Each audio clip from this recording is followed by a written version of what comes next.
Por pouco mais de um ano, o discurso sobre assuntos como Covid-19, máscaras, distanciamento social, morte, lockdown, toque de recolher e o que é ou não é essencial tem se tornado comum. Porém, há muita confusão e até conflito sobre estes assuntos. Muitos acreditam que devemos cumprir com estas exigências que são impostas pelo governo. Alguns questionam a constitucionalidade destas exigências. E outros sentem-se violados e rebelam contra a percebida infração sobre sua autonomia. Porém, nenhum destes três procuram suas respostas na palavra de Deus. No meio disto, uma grande questão essencial é: o que é a verdade? Lamentavelmente, no meio disto, a verdade tem sido ignorada de modo geral. Por falar em verdade, eu estou falando da verdade bíblica propriamente entendida e aplicada. O salmista disse: a tua lei é a própria verdade. É o padrão para todas as áreas da nossa vida. Deus colocou a sua igreja aqui neste mundo para ser, como Paulo disse a Timóteo, coluna e baluarte da verdade. Como pastor, é minha responsabilidade estabelecer os alicerces bíblicos deste assunto. Eu, como muitos pastores atuais, nunca tinha enfrentado interferência do governo dizendo o que posso e não posso fazer nas reuniões da igreja. Isto me obrigou a estudar o assunto de jurisdição. O que é jurisdição? É o poder legal da autoridade de fazer justiça em casos de reclamação. O dicionário Webster, de 1828, apresenta a seguinte definição: o limite dentro do qual poder pode ser exercido. Jurisdição é limitado a um certo lugar ou território, a pessoas ou assuntos específicos. Em outras palavras, jurisdição trata-se dos limites ou das fronteiras da autoridade de uma pessoa ou entidade. Aborda a pergunta: qual é a esfera na qual esta pessoa ou entidade tem autoridade? Onde começa e onde termina? Nosso ponto de partida no assunto da jurisdição é que há apenas um soberano no universo. Ele não presta contas a ninguém, nem deixa o cargo para outro por meio da morte ou outro motivo. O grande rei Nabucodonosor da Babilônia foi humilhado até que aprendesse aquilo que ele diz em Daniel, capítulo 4, e versículo 34 e 35.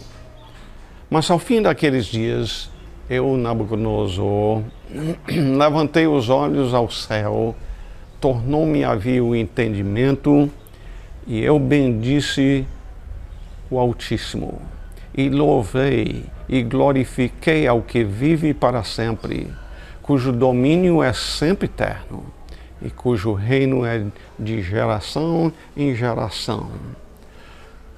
Todos os moradores da terra são por ele reputados em nada, e segundo a sua vontade, ele opera com o exército do céu e os moradores da terra.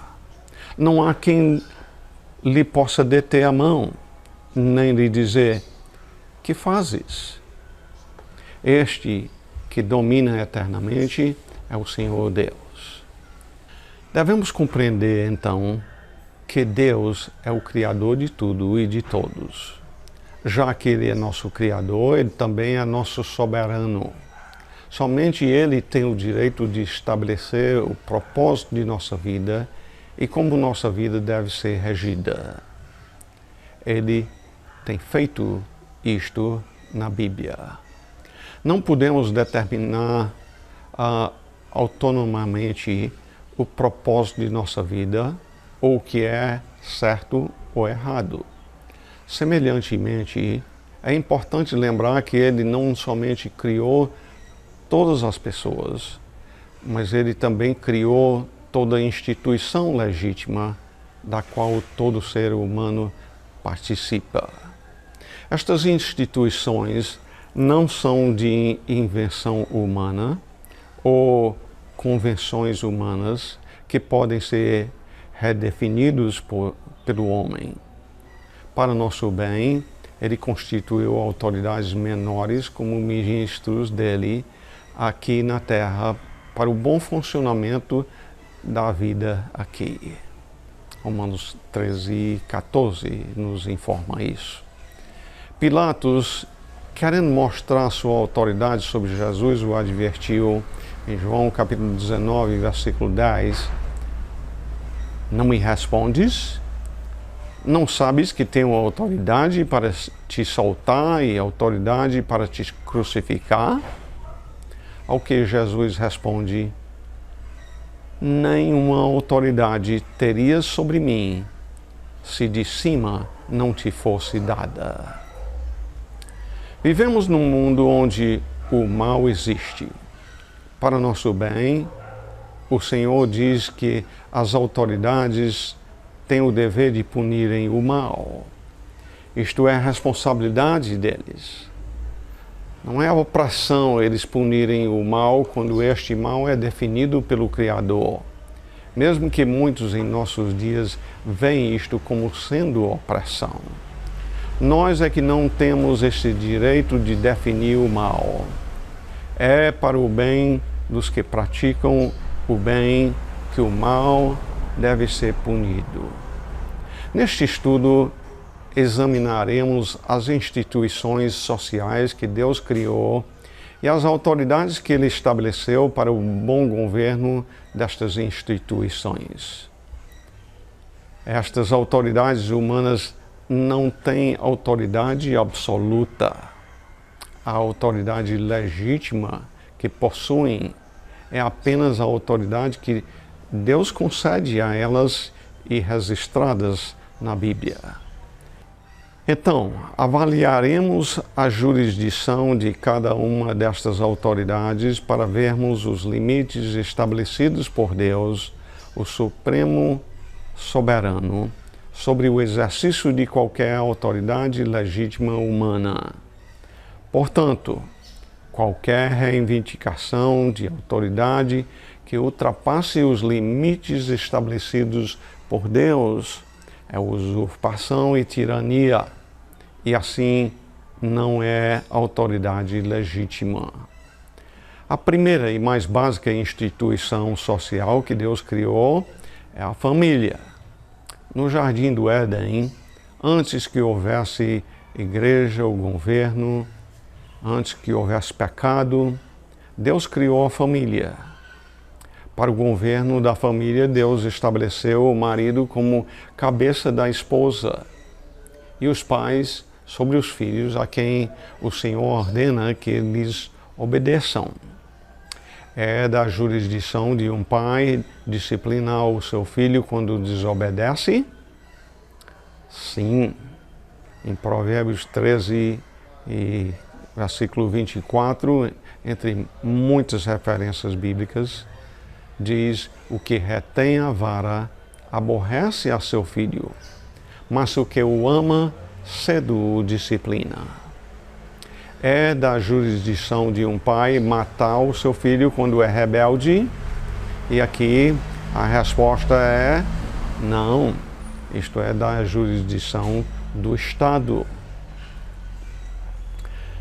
Deus também estabeleceu o relacionamento econômico entre o empregado e aquele que o empregou.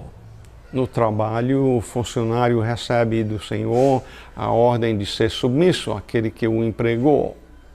Em Efésios 6:5 diz: quanto a vós outros servos, obedecei a vosso Senhor segundo a carne, com temor e tremor. O patrão tem o direito de demitir o funcionário que não lhe agrada. Na Igreja do Senhor, os membros dela devem ser submissos a pastores qualificados postos pelo Senhor sobre ela. Nossa negligência nas áreas da família, da igreja e do trabalho tem levado ao abuso de poder do governo. Nas áreas do lar, trabalho, igreja e do governo, precisamos estudar a Bíblia para entender o que compete a cada um. Finalmente chegamos à instituição do governo civil. Dada a circunstância global em que nos encontramos, neste estudo vamos concentrar principalmente nesta instituição. Veremos a jurisdição da autoridade desta instituição e como ela interage compativelmente com as outras instituições quando ela é conduzida dentro dos parâmetros estabelecidos pelo Senhor para ela. Como cidadãos, é nosso dever nos submeter às autoridades civis. Aqui é onde entra a questão de jurisdição que mencionei no começo. Se, por exemplo, o governo chinês quisesse cobrar impostos dos cidadãos brasileiros, estes teriam que obedecer esta lei. Nós vamos parar por aqui por hoje. Em breve nós vamos tratar de elaborar em cima dessa pergunta.